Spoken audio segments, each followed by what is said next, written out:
Welcome, everyone, and thank you for joining us for our webinar, The Legal Hunger Games: How to Navigate Common Challenges of the Legal Job and Life. I am Jamie Gassman, Vice President of Marketing here at R3 Continuum, and joining me today is Dr. Tyler Arvig, Vice President and Assistant Chief Clinical Officer here at R3 Continuum. Welcome, Tyler. Thank you, Jamie, and good afternoon, everyone. Thanks for joining us. Well, I am super excited to have you for this conversation. It resonates with so many different professionals, but the balancing act of our professional and personal worlds is a constant. And for some industries, such as the legal profession, those lines can be significantly blurred and even more challenging to maintain. By nature of their role, legal professionals navigate tight timelines, extreme stress and pressure, difficult clients, peers, and judges. But these are the common challenges of the job. When you couple that with common and at times rare personal challenges, over time can create an overwhelming snowball effect, making it difficult for professionals to maintain their ability to perform and thrive. So that's what we're going to dive into today. And I know we have a lot to cover. I'm super excited to dive into that. How do you balance that professional and personal life when these are just normal challenges of both of those roles per se? So Tyler, are you ready to get Let's do started? it. Yeah, All lots to right. cover here, so let's do it. Absolutely. So we're just going to dive in. So the first question that I have for you is, kind of what I alluded to. There's just certain elements of any job, specifically like looking at a lawyer's job, that are things that just come with the territory, and there's really just no way to get around that. I mean, they're just the part of the job that is just comes with what you're to do. It's in your job description, it's your responsibility. So my question is, what can the professional do to ensure that the impact of these parts of the job can be managed and not impact their overall mental health? That's a big question, but let's dig into it a little bit here. The first thing I think you can do is be honest about the fact that those conditions exist. In any job that I'm doing or you're doing, we have to be aware of, okay, what's the landscape here? What am I really needing to deal with? So being honest about that. This is a high stress job. This is a high pressure job. This is going to demand more time and energy of me than the average 9 to 5 job that someone else may have, right? There's a reality there, and I need to be honest about that reality. The second thing, more from so that's kind of the planning, I guess, if you want to think of it that way. The second thing is really looking at what's my routine. So if we flip the script a little bit and thought about physical health, for example, I may go to a physician once a year for an annual physical, right? Or if I have some kind of health problem, I have high blood pressure or diabetes or something, I might do checkups or things more frequently than that. There may be things I have embedded in my daily routine to address those things. Most of us don't have that from the mental health standpoint. And when we're thinking about the pressure and stress of the legal profession, I mean, we're talking about mostly mental impacts, right? Stress, anxiety, depression, maybe substance use. Probably talk about some of those things later. But can I put a similar regimen in place related to that? Yeah, and I would imagine, a lot of workplaces have EAP programs and wellness programs, and a lot of them have Yep. taken and put a lot of just intentional focus on them.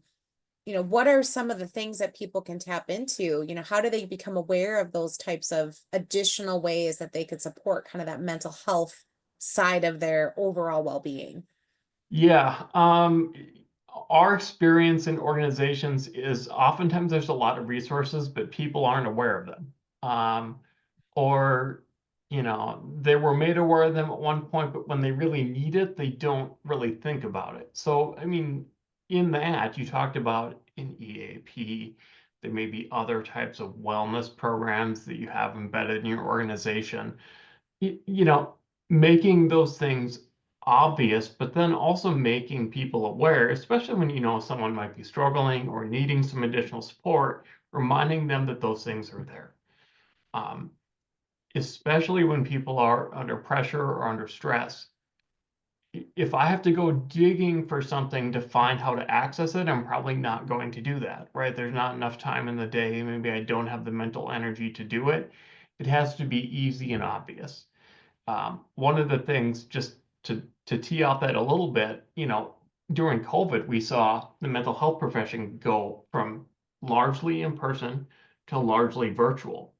The advantage to that was it made accessing those services much easier and more convenient. So in your organization, you want to think through what resources do we have, and then how do we make sure that those things are easy and convenient for people that are stressed, possibly overworked, not going to go digging for it, but how do we make sure that they're aware of it and they know how to find it, know how to use it? Yeah, perfect. And looking at those programs as well, everyone is unique. What might work for me may not work for you.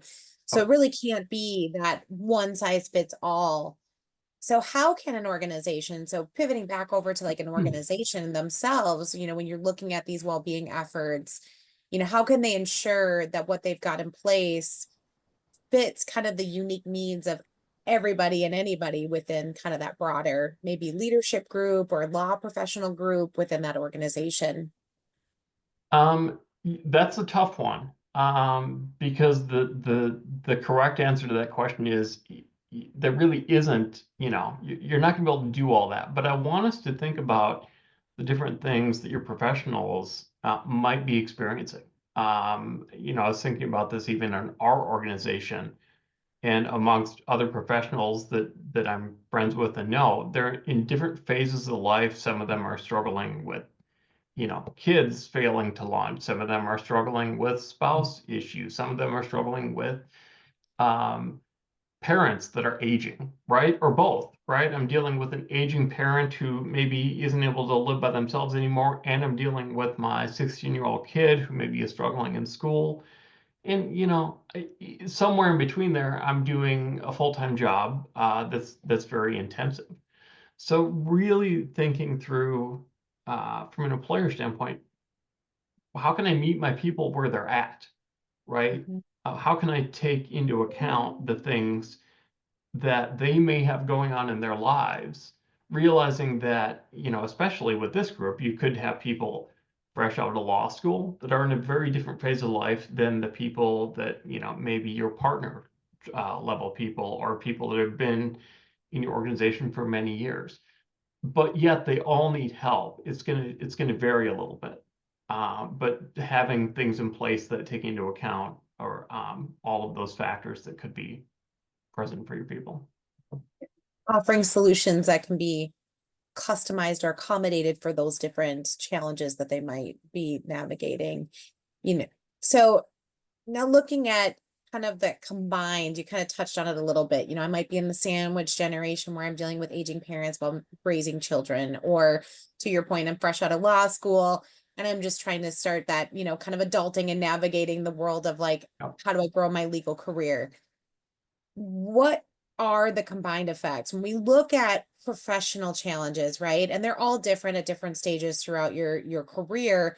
And we look at those personal challenges, what are the effects? I mean, when you've got something going on with your professional world, it's hard not to have it impact your personal world.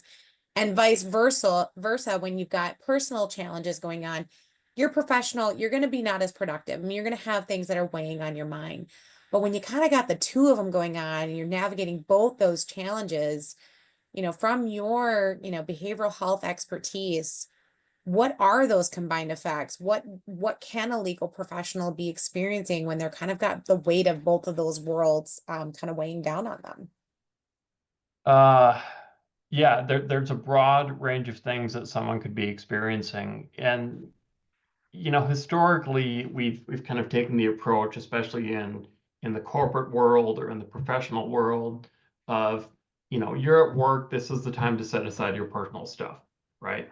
But we know the reality of it is if I had a fight with my spouse that morning before I come in, I'm going to be distracted by that throughout my day. Um, Conversely, if something blew up at work that I'm struggling with, that's going to impact me at home, right? There is there's a wall there, but it's not a real wall, right? It's something that we create. So just the first thing is recognizing there's going to be impacts that flow back and forth between those two worlds. In terms of how people may experience that, it varies. Some people you'll find are very good at compartmentalizing and are relatively unaffected by that. They can set aside those things and deal with this thing over here and have it not bleed over too much. Most of us, being emotional beings, as much as we may want to be or not want to be, right, there's going to be some impact. So, you know, that stress increases in anxiety, increases in depression. You could see increases in substance use, increases in maladaptive coping mechanisms, right? Because if I've reached the point where my cup is full and I try and pour more water in, it's not going to go in, it's just going to spill out, right? So, um, it will start to show up. You will, if it's you personally, you'll start to feel some of those cracks. And if it's not you personally, you will start to see some of those cracks in your folks at work, that are struggling with those combined effects of the challenges, the professional and personal. Let's dive in a little bit on those effects because, it's going to show up probably a little bit different in everybody. But what are some of those signs that, like, I as a leader should be watching for that my people might be struggling and, with managing either the stress of the world or the burnout situation, or maybe they're experiencing burnout, Yeah. or they're just in a really, you know, distraught emotional state, but they're trying to keep it together, but the signs are there. How do I, as a leader, identify that? Like, what should I be watching for that could be signs that I should probably say something or talk to that person or ask them how they're doing? Uh, yeah, so the first part of that is just to be watching, to be observant. Mhm. If you're not paying attention for it, you're likely to miss it. Mhm. And when we get into work mode, it's easy for us to start kind of getting tunnel vision on focusing on what we're doing and ignore some of the things that could be going on outside of that. For example, if I'm working with some folks and John or Sally or whoever it is, maybe they become emotional in meeting. They start crying. Maybe they display anger, which is not usual, right? They get more worked up about something than they normally would. Conversely, some folks might become more distant, right? So they're a little bit disconnected or seem disconnected or feel disconnected. Really what we're looking for, um, at the end of the day is changes, right? We know what baseline is. We know what normal work functioning is in our workplace. Now it's going to vary by workplace, but I know if I go into our office here, I kind of know what the mood is and how people operate. I'm looking for changes to that, things that seem outside of the norm. And it doesn't necessarily mean there's a problem, but that may be an indicator for me that maybe there's something I can dig into a little bit. Maybe I can ask someone how they're doing, check in on them, those kind of things. Yeah. I mean, there's obviously going to be people who are really good at masking it. Now, I imagine, from when we talked with with some law firm leaders, a good majority of them have moved to either a hybrid type work environment or back in the office due to the nature of the work. Remote work might not be as prominent, but maybe it is for some law firms, depending on their current work structure, making it a lot easier for somebody to mask maybe some of those feelings that they might be having or some of those signs that something might not be quite right. Um, how do you handle that? How do you handle maybe you've got somebody working remote, you're not always as in touch with them kind of face to face, or maybe you are, but somebody is just really good at hiding, their feelings and the evidence that there might be struggling with something. Are there proactive initiatives that can be taken that might help make the struggle more obvious or allow for them to be able to kind of help somebody that maybe isn't quite showing it? Hmm. Um, before we dig into the question, I want to back up for just a second Mm-hmm. and take a kind of a 10,000-foot view of what it means to be a legal professional. Um, if any of you are into literature, T.S. Eliot has a saying, and I can't remember the context of it, but it's putting on a face for the faces that we meet, right? Some of us, given our professions, our job is to exude an image, to project something out. It could be to clients or potential clients, it could be to partners, it could be to coworkers. But the reality is, a lot of us have gotten accustomed to projecting how we want to project in what we perceive to be a professional way. And some of that's appropriate, right? Like we have to do that. I can't show up in a courtroom and have a meltdown because my kid is struggling at school, right? That's not realistic or practical or whatever. But um, that's a double-edged sword. And the other edge of that is it also means it's easier for us to perhaps mask things that we might otherwise show. Um, and so that's kind of the first challenge with this question is how do we encourage our folks to be genuine in how they show up at work? Um, and I think some of that has actually, we've seen some of that change, some of that with, you mentioned remote work. I think some of us, that facade has cracked a little bit because as people get to see us in our natural environments or natural habitats, they also get to see some of the craziness that might be our home life, right? Or pets or whatever it happens to be. But how do you make your firm, your organization, one where it's okay for people to show weakness, right? It's okay for people to admit problems. It's okay for people to drop that facade that's so often expected. And it doesn't mean that they are weaker for it or not as good of a professional for it. It just means that we have space for that. Mm-hmm. There's also a part of this that I think we have to be honest about, and that is there's risk in what I just said, right? There's risk for me if I show up as vulnerable to in a group of folks that they don't want to see that. They want to see these stoic, Mm-hmm. 100% professional, uh, you know, projecting that image that of what it means to work in this organization. And so if I feel there's a risk to that, I'm likely to not show it, which is just going to make it even harder for people to recognize those signs or to reach out and help someone. Sorry, Well, and I Jamie, I think, know I went a little off there, but no, I did think that it's make sense? perfect. It does. And I think I mean, what I like about that, and I love that quote of the faces, we put on the face for the faces that we meet, I think is how you stated it. That was really powerful, I think, for a lot of different professions too. I mean, even as a leader within an organization, you have to show up a certain way at certain events. And sometimes it's uncomfortable and sometimes it's, might be out of your comfort zone.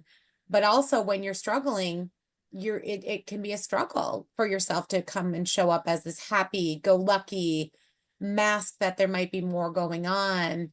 I've got to put on that superhero cape, if you will, and show up and do my thing. And I think with the law professionals, I think there's also that fear of what's at risk if I do show weakness. What's at risk if I do show I've got something else going on, you know, are my all of the cases that I've had, put in front of court, are we now going to be questioned? All those different things. I was just at a legal conference and they brought that up. Like, if I admit that I need counseling or I need help, is all of my professional work going to be questioned now and in terms of being effective? And I can see where there would be a lot of that, what's at risk and how do I make sure I keep protecting that? Yeah, and it just let me stop you there because you brought up Mhm. something I think is important. And I get that concern, right? Of Mhm. what happens to all the work that I've done if let's just make up a scenario. What happens to all the work that I've done if they find out that I was psychiatrically hospitalized because I had suicidal thoughts, right? Yeah. Or if people found out that I have been drinking more than I should be drinking, right? Does that put those things at risk? Mhm. You might even be thinking, does it put our firm at risk if this happens? Mhm. Right? So Mhm. I had an interesting experience on a psychiatric ward once. I was there visiting. I wasn't there in a professional capacity. I was there visiting a family member, and I saw an individual in the waiting room, or in the lobby or the seating area, I should say, and they were profoundly depressed, and Mhm. they had to make a business call. And they Mhm. made that business call, and you would have sworn that a light switch got flipped and they were on until that call got done, and then they went back to how they were.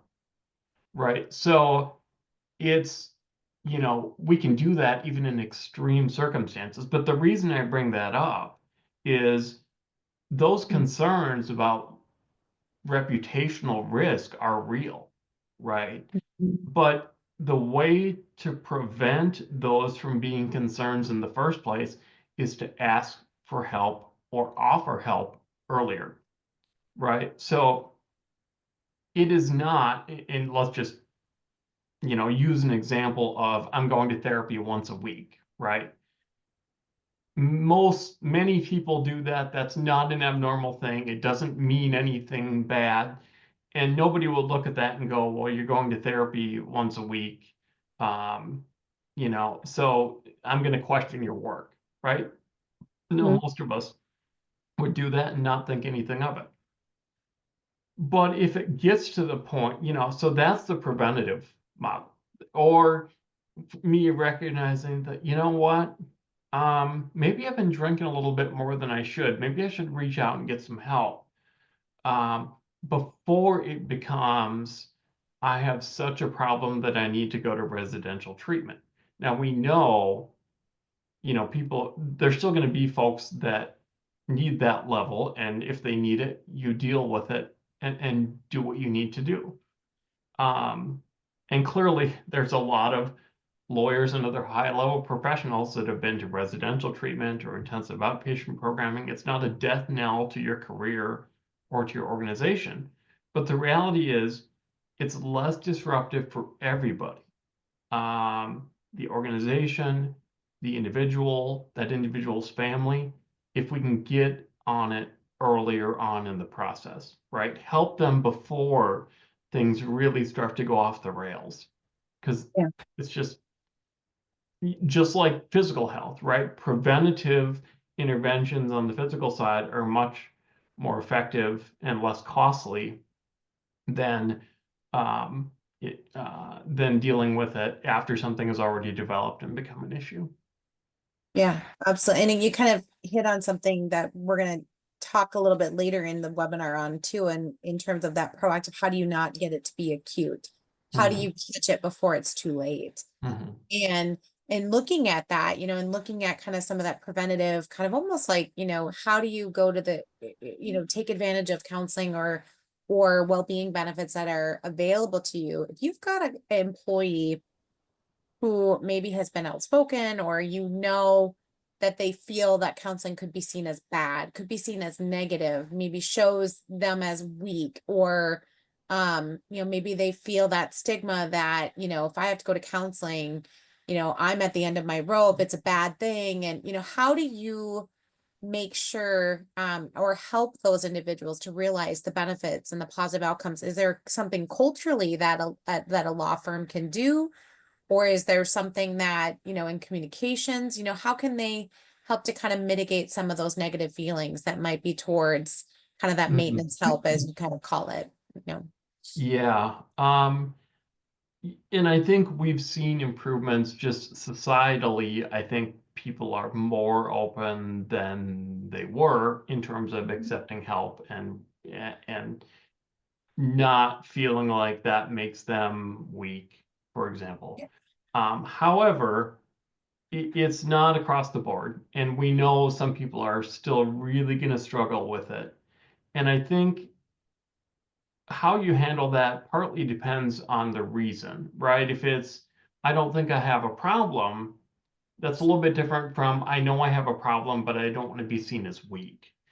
Um, when I think about mental health interventions at this level, of professional, not to say that this level of I mean, people are people, and the problems that your hourly worker has, and the problems that I might have, or the problems that a partner in your firm might have, from a human standpoint, are not all that different. But there's a whole lot of different contextual things. Um, I really think of it as not this is an intervention to solve a quote unquote disorder or a problem. I think of it as this is a tool to make your life better, um, and to make you a better professional, especially when you're dealing with individuals who have so much identity wrapped up into their profession. It's, and you'll see this, and I've seen it personally with high producing professionals, is they're working more, but they're getting less accomplished, right? And that's happening because there's distraction and there's anxiety and there's other things going on there. So this idea of, yeah, this isn't about just treating your anxiety or your depression, but it's about maybe making your work a little bit easier because you're able to elevate your game. Because instead of struggling with the stuff you're struggling with and trying to push through at work, you can kind of address both of those things. And work isn't so much of a grind anymore. And maybe I'm actually better at what I do than I ever was, right? So thinking of it as not something to solve a problem that exists, but something that will actually help to elevate you and move you forward more successfully. Yeah. And I imagine for some professionals, just looking at kind of some of the personality traits behind somebody who gets into like a high test, high stress position, like a lawyer or law professional, could they start, let's just say maybe they aren't feeling like they have something, mentally, let's just say they think their mental health is fine, but they're still feeling some of that grind.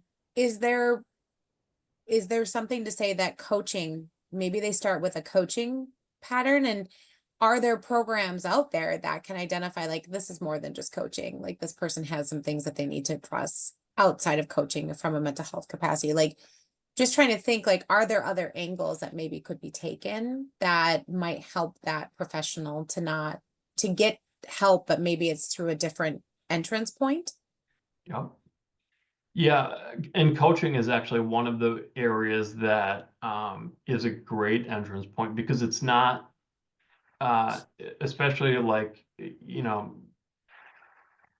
and when we say coaching, I'm not thinking of coaching in you got a performance right up and now need to go Right. see this coach to get back to where you're Yeah. at. It's really about a performance coach to help you move your game forward professionally. And Mm-hmm. those folks are often very good at then helping someone to start to internalize and identify if there's something clinically that they actually should be looking Mm-hmm. at. Because I might not see that my problem at work is actually not about this particular thing at work, right? But someone else might see that. The whole model of seeking professional help is not necessarily that the person that you're seeing is smarter or more insightful than you are. It's that they're not you, right? So, I might see things in Jamie that she would never see in herself and vice versa. And so when we talk about performance coaching or even mental health interventions, it's about helping you to see things differently. Um, and I really think those two things go hand in hand really well. Yeah. because there's going to be some things that start in, on the mental health side, but maybe transition into the coaching side or vice versa. Mhm. Yeah, it's so important to make sure they're both in your kind of program Yeah. overall, basically. So looking at the professionals themselves, and taking into consideration that, they might need some of those different entry points, but some are going to be responding to kind of the impact of these challenges differently. And there are going to be some that are more prone to developing a mental health disorder or a substance abuse disorder or something to that effect. You know, how, can you speak a little bit to how people are a little bit more prone to that, or how those kind Yeah. of, issues might, or not really issues, because they're disorders. I mean, they're mentally, can be mentally diagnosed, or clinically diagnosed. What, you know, who are more prone to them? What does that look like? Well, I mean, we have to back up a little bit here and get into kind of nerdy mental health stuff. We know there are some disorders and some things that have a genetic load, right? So we'll see, if my grandfather had major depression, my father had major depression, it's a high likelihood that I will. We know that there's some genetic load as well to alcoholism. And then, so that's just the biology piece of it. But then we're also taking into account people's upbringing and their personal history. Within your farm, you probably have some people that had vastly different life experiences prior to their professional roles, right? So all of those things come into play when we're looking at how it might affect different professionals differently. Now, by and large, most of your folks are going to be, hard driving folks that sacrifice to get to the level that they are at, right? So they're used to that. While some people may be out partying, they were studying, right? Or while some people were, getting their first jobs out of college, they were starting law school and doing all these other things. So there's an element of that too that we need to take into account. One of the things that I'll share, particularly with addictions, and I've seen this a fair amount with alcoholism, is oftentimes people use substances because they are not meeting their own personal standards. So I might drink, for example, because I feel like I'm not meeting my own standards at work and I'm failing my family or whatever it happens to be. And I think when we're talking about, legal professionals, and it really would be the same for, CEOs or lots of other types of professions that kind of fall in that same area, but there's no room to make a mistake, right? It's very much, I need to be performing at the highest level all the time. There's a lot of pressure associated with that. And if I don't have effective or healthy ways to deal with that, I'm likely to fall back on the things that maybe are not healthy or are easiest to access, right? So it's, building in an hour to work out at the end of my day might be tough. Um, Grabbing a six pack and having some drinks a little bit easier, right? So that's also something we want to consider when we're looking at how some of these things affect our people, is how does the personalities types or styles that are drawn to this profession, how might those things also become a challenge or a maladapter for folks? Yeah. So all in all, looking at across the board, the things that we've talked about, kind of that proactive nature, one of the things you and I wanted to make sure we kind of talk through is how do we help to make sure the end result, how do we help the end result from not happening, basically? How Mhm. do we help prevent a severe addiction acute reaction. So like when you talk about kind of that proactive support, proactive counseling, maybe it's performance coaching where it starts, but having these programs in place, and how do you make sure that you're encouraging utilization within the firm? All of that is to prevent it from getting to an acute or major event or situation that has now created some reputational damage, maybe lost within the law firm or lost within somebody's family. What can organizations do to maybe even prevent some of these severe things from happening? How do they get ahead of it? Um, there are several things you could do. I think one of the first things, and I know every organization probably would say this, um, is you know making it from the minute someone walks into your door, having a workplace culture that's accepting of it. Of this is a stressful job. Okay, that is to be expected. We know that, and here are some resources that we have because we want you to succeed, right? We don't want you to succeed because you're white knuckling it every day and grinding through, although there's going to be an element of that that's just part of the job. But we want you to succeed because you genuinely are succeeding, not only here at work, but in life. So don't let the stuff that may be in your HR manual just be something that stays dusty in your HR manual. Make sure that your organization kind of exudes that to whatever extent possible.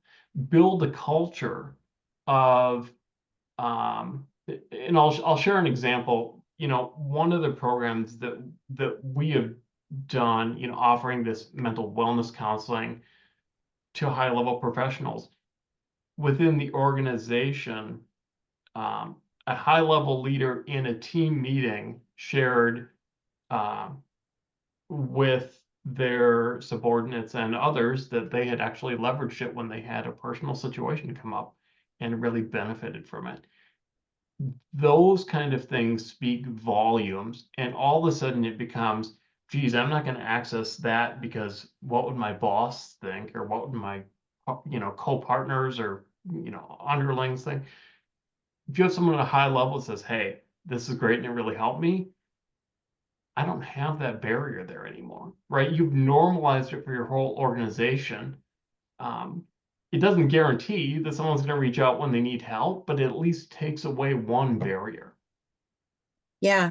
And I think it's that intentional communication, right? From what we've seen in the work we've done, organizations that have kind of a communication structure around the support that they offer to employees, I think helps encourage that behavior even more. Mhm. Because you are, to your point, you're normalizing it. You're making it part of kind of their day in a way. It's out there. They know it's accessible, and you're kind of reminding them of the fact that they have those available to them. So looking at, practical and new ways, we talked a little bit about this. A lot of organizations maybe do like peer support, Mhm. maybe they have yoga, Tuesdays or things like that. They might have some team gatherings and team initiatives that they might do. There could be some meditation things that they've offered. I've just heard a lot of various different ways that organizations are trying to enhance that mental well-being of their organizations. Um, what are some practical and maybe hopeful new ways? I know looking at what R3 does with having both performance coaching and mental wellness counseling accessible as a programmatic structure, so there's proactivity to how you're supporting your people, is something that, would be great for you to kind of chat a little bit about that. But demanding nature of their work, with the demanding nature of their work environment, how can we help them to thrive in their careers and feel good about the work they're doing, so they're not going, I can't do this long term. Now I'm leaving early in my career.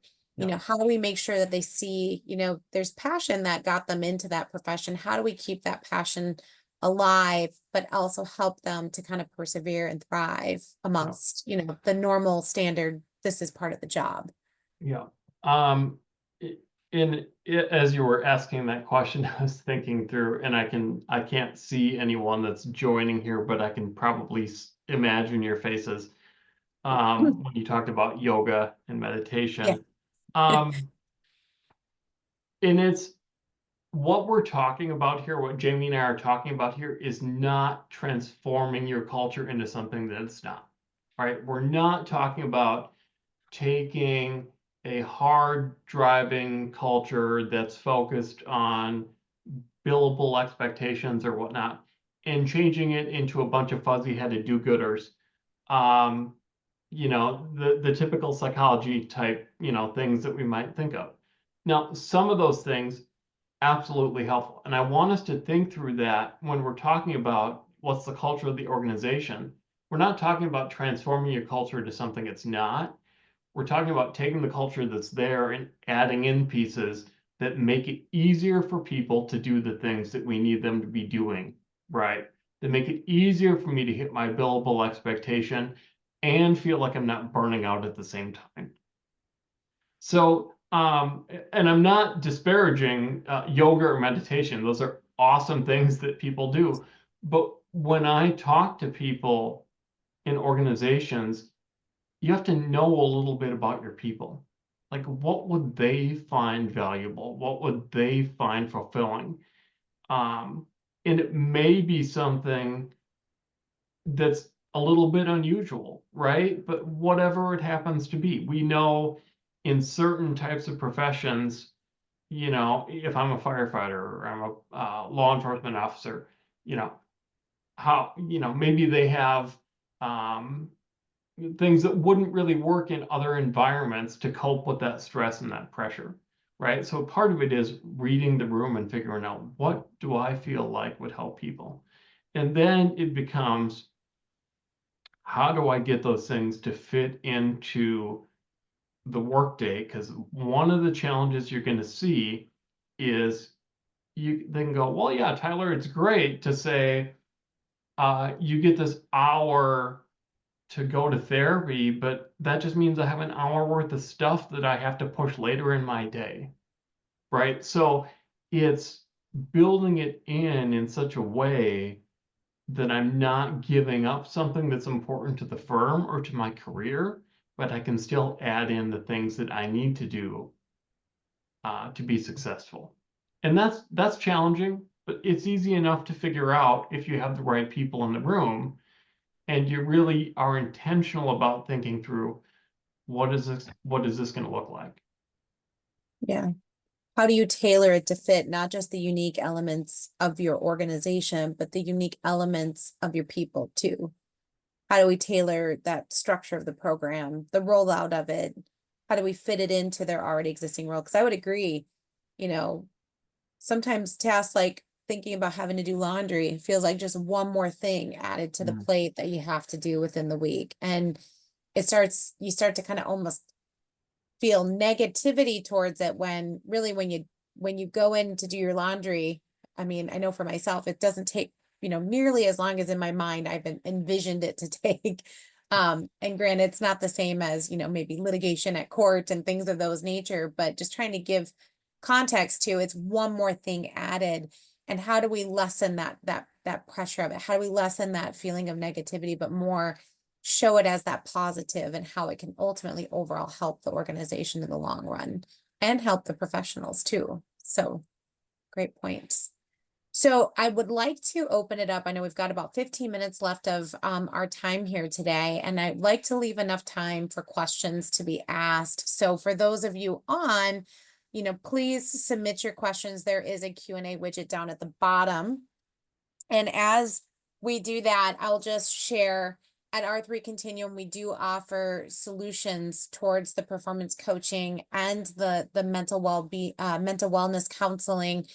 There's link in your in the widget as well for resources that will direct you to our support that we offer for the legal professionals. Definitely open to, we can do a free consultation to kind of hear what's going on within the organization, see what other things you might already be doing for a well-being program, and see how this can fit into the already existing programmatic offerings you have. It's a great way to kind of, take a different approach and a way that can definitely give back to the organization itself overall. So I'm just going to open it up to questions. So go ahead and feel free to type them in. I do know that we have one question has come in while we've been talking, and this is it can be a little bit of a touchy one. When we go back to when we were talking about how do you address an employee you might be concerned with, there are some employment law kind of rules around what can an employer do, what can an employer not do. And so the question is, what are the boundaries, and how can an employer approach that in a way? Now, I granted, total disclaimer, we are not legal experts as it relates to employment law, but we can speak from our mental health perspective, in terms of how we've maybe advised employers in the past on how you can navigate when you've got an employee that you're concerned about.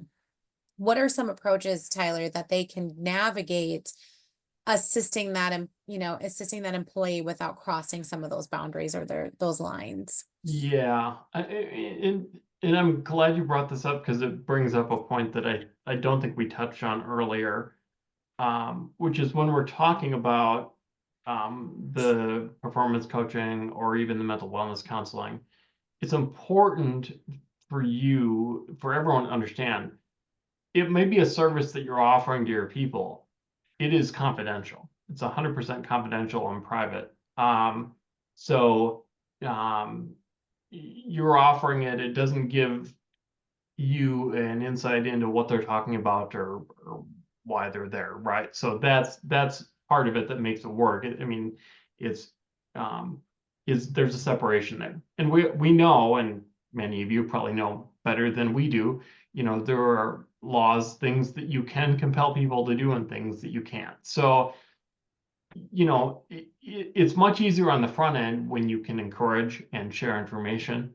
And kind of get buy-in voluntarily, right? Because that's when people are going to be most open to it.